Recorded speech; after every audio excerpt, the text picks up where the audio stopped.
Monsieur le Premier ministre, entendez-vous l'appel de nos 35 000 maires à plus de liberté alors que s'ouvre le 107e congrès, leur 107e congrès?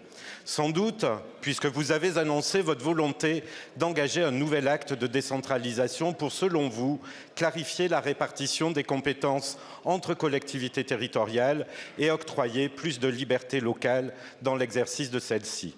Mais de quelle liberté parlez-vous quand vous prévoyez en même temps une nouvelle cure d'austérité pour les collectivités, avec une nouvelle ponction de plus de 7 milliards d'euros dans leur financement? Votre projet de budget va à rebours de ces ambitions. Et vous le savez, ces coupes budgétaires, ce sont les Françaises et les Français qui les paieront chaque jour. Moins de services publics de proximité, moins d'investissements pour les collectivités, donc moins de chantiers pour nos entreprises locales. Monsieur le Premier ministre, vous avez annoncé des mesures d'urgence au Congrès des départements la semaine dernière. Qu'en sera-t-il au Congrès des maires cette semaine?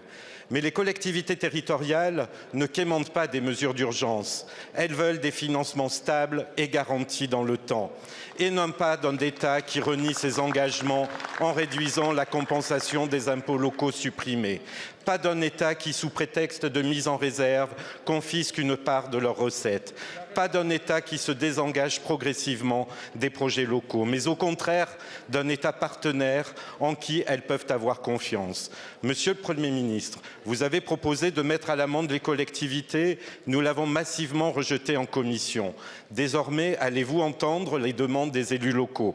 La liberté n'est rien sans moyens pour agir. Alors, irez-vous au bout de votre ambition? Accorderez-vous aux collectivités des recettes suffisantes qui les rendent libres d'exercer leur mission? Ministre, je confirme qu'aujourd'hui, nous ne serons pas d'accord.